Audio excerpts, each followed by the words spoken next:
د فلم په شروع کې موږ هټلر ګورو چې یو ځای کې بېهوشه پروت وي او کله چې هغه سترګې کولو کې هغه داسې ګڼي چې یو ځنګل کې پروت دی او کله چې بر اسمان ته ګوري دې ته په اسمان کې جازونه نه ښکارېږي او داسې فکر کوي چې دغه جنګ لږ ساعت لپاره ودرېدو او د دغه ټولو سوچونو په دوران کې دې ته خوا کې یو بال راځي او هلته کې ودرېږي او کله چې جګېږي دلته کې یو بلډینګ ګوري هلته کې څه ماشومان ولاړ وي او داسې فکر کوي چې دغه ماشومان زما د ملک دي خو دغه ماشومان راغلي وي چې نه خپل بال ویسي خو دغه ماشومان چې کله د دې خراب حالت وګوري هغه ته تپوس کوي چې ته صحیح یې او که نه هټلر د دوی نه یو کوسي معلومات اخلي خو هلته کې یو میډیا رپورټر هم راغلی وي چې د هغې فریبین نوم وي او دغه فوټبال میچ دوی ریکارډ کوي دوی دغه ریکارډینګ دوران کې هټلر هم پکې راولي هټلر د ځمکې نه خپله ټوپۍ راجګوي او په سر کوي او هلته نه ځي او فارل سټریټ ته ځان رسوي خو کله چې دا د ښار منځ ته راځي نو ټول خلک دې ته ګوري او خلک ډېر زیات خوشحالېږي او دې پورې مسخرې کوي او ټول خلک راځي او دې سره عکسونه هم جوړوي او سیلفین یې اخلي خو هټلر چې کله دا نوې ټکنالوژي وګوري هغه هم پخپله ډېر حیرانه شي هټلر دلته کې ډېر زیات کنفیوز وي او نه پوهېږي چې دا څه کیسه دې سره روانه ده هټلر چې کله دلته کې یو نوې ګاډی ګوري نو دغه فکر کوي چې زما په دور کې خو داسې ګاډی نه و او هټلر دا فکر هم کوي چې کیدای شي زه په کوما کې تللی وم او اوس راجګ شم او دا فکر هم کوي کیدای شي چې ما یو جنګ هم وبېللو او هټلر اوس دلته کې په ورو پوهېږي چې څه هم ما سره روان دي دا زما د وخت نه دی بلکې دا یو مستقبل دی او اوس دا خلکو نه تپوسونه کوي او معلومات اخلي چې د اخر څه کیسه ده هټلر څخه خوا کې ولاړ یو سړی وي او هغه دې نه تپوس کوي چې دا اوس کوم ځای دی خو دا سړی دې ته جواب نه ورکوي او دې سره عکس اخیستلو کوشش کوي هټلر دلته کې یو جنۍ ګوري چې هغه په جرمن زبان کې چا سره خبرې کوي هټلر په منډه کې دغه جنۍ ته راځي خو دا جنۍ ته ویریږي او هغه په دې په سترګو کې سپری کوي د هټلر سترګو کې ډېر زیات سوځې چالو شوي دا مخامخ یو دوکان ته ورځي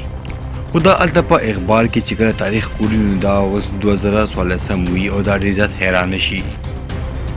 او دغه دوران کې هټلر هلته کې راپرېوځي او بېهوشه شي بل سیند کې موږ یو ټي وي سټیشن ګورو کوم ځای کې چې دغه ټي وي سټیشن باس ولاړ وي او خپلو خلکو سره خبرې او اترې کوي خو دلته کې یو سړی مشر نه کي بلکې یوه ښځه مشره کي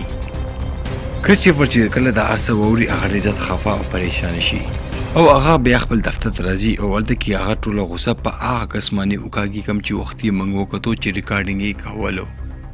فیبرن دلته کې خپل دغه باس ته و چې زه به نور هم ښه کار وکړم او ما ته دغه نوکرۍ نه مه وکاږه خو کرسټوفر څه خپل ملګرو ته اواز کوي او هغه دغه دفتر نه بهر ته لړه کوي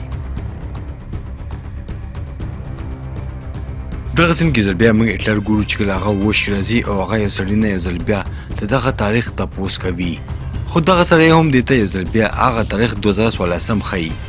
هټلر یو ځل بیا پریشانه شي او هغه اوس دا فکر کوي چې زه واقعي په مستقبل کې راغلی یم خو هغه اصل کې په خپلو خیالاتو کې په دویم جنګ عظیم کې و هټلر دغه سړي نه تپوس کوي چې تا خو چې د ته اغوا کړی نه یم او یا دې بندي کړی خو نه یم او نه خو ته زما دښمنانو ملګری یې او هغوی دپاره کار کوې او یا ما سره څه مذاق خو ته نه کوي او دا هم وایي که ته دښمنانو لپاره کار کوې نو زه به تا اوس دلته کې مړ کړم خو دغه دوکاندار د دې په خبرو باندې نه پوهېږي او هغه داسې فکر کوي چې دا سړی یو ایکټر دی او هسې کپلک هټلر چې بیا کله بهر ته راوځي د هلته کې ترکیان ګوري په برلین ښار کې چې کله دا ترکیش وګوري دا ډېر زیات حیرانه او پریشانه شي او هټلر یو ځل بیا هغه اخبار پړاوي او داسې پکې ګوري چې موږ هغه جنګ بېللی و او هټلر اوس دا هم ګوري چې د جرمني وزیراعظم اوس یوه ښځه ده او دا هم پته لګېږي چې پولنډ اوس هم د جرمني یوه حصه ده او هټلر دا فکر کوي که ما اوس پورې دغه جنګ نه وی ګټلی نو زه هسې فضول یم بل خواته موږ دا سړی فیبرن ګورو چې هغه خپل هغه ریکارډینګ ګوري په کوم باندې چې دا یې له کاره وکاږلی و او دغه دوران کې د فیبرن مور هم راځي او هغوی ورسره دا ویډیو ګوري دې دوران په دغه ویډیو کې څه عجیبه غونې کې سړی ګوري بیا ورته مور وایي چې دغه ویډیو لږه ریورس بوځه فیبرن مور په دغه ویډیو کې هټلر ډېر صفا ګوري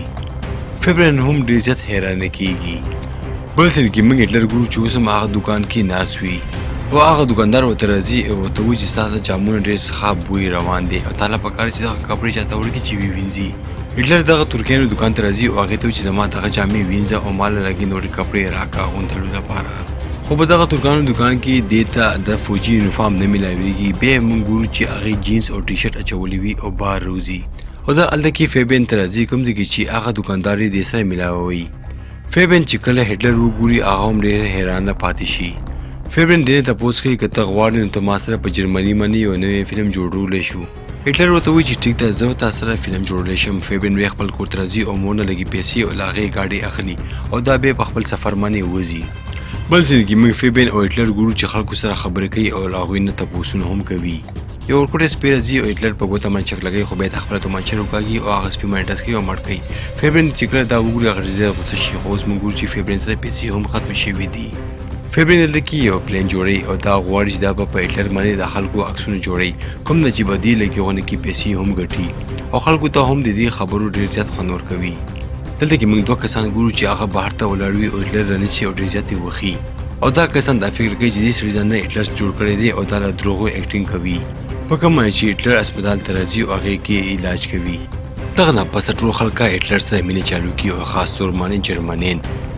بل ځل کې موږ فیبرین یو ځل بیا ګورو چې هغه ناست وي او خپل ریکارډینګ یو ځل بیا ګوري. فیبرین چې کله خپل ریکارډینګ ډېر زیات په غور باندې وګوري دې ته دا پته ولګي چې دا هټلر نقلي نه دی بلکې دا رښتیانجو هټلر دی او هغه ډېر زیات حیرانه شي او په منډه راځي او هسپتال کې هټلر سره ملاویږي. هټلر چې کله په هوش کې راځي نو هغه مخامخ ګوري چې بلیني دې ته ولاړه وي خو بیا چې کله فیبرین هسپتال ته راننوځي دا هلته کې ګوري چې هټلر هلته نه تللی وي. فیبرین بلیني ته وایي چې هغه هټلر چې و هغه نقلي نه و بلکې رښتیانو و خو بلیني دې په خبرو باندې یقین نه کوي او هغه غوسه کېږي او دا له هسپتال نه بهر کوي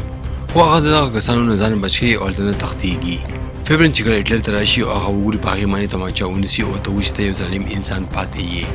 خو هټلر دې ته وایي چې زه یو ظالم انسان نه یم د جرمني خلکو ما ته ووټ راکړی دی زه اوس د دې باچا یم او که زه یو ظالم سړی وم نو ولې به دې خلکو ما ته ووټ راکولو. خو بیا فیبرین په هټلر باندې ډز وکړي او د هغه د بل شت نه لرې شي او لاندې راپرېوځي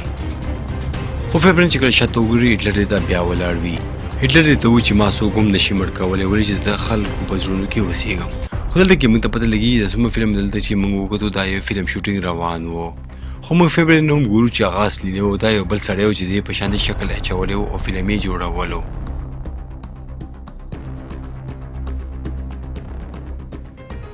فیبرین خو په حقیقت کې یو منټل هسپتال کې پروت و ولې چې هغې ټول خلکو ته وایي چې دغه سړی په واقعي کې هټلر دی او څنګه چې دغه فلم ختم شي نو هټلر یو ځل بیا په حقیقت کې ووټونو ته ودرېږي. خو هټلر اوس پیله نه ډېر زیات مشهور شوی و او هغه اوس ډېر زیات پاور کې هم راغلی و او د فلم په اخر کې موږ هټلر او بلیني ګورو چې په یو ګاډي کې ناست وي او چېرته کې روان وي او د فلم په اخر کې موږ هټلر یو اواز اورو کوم کې چې هغه وایي چې دغه ملک یو ځل بیا سمولی شم او دغه شان زموږ دا فلم دلته کې ختم شي.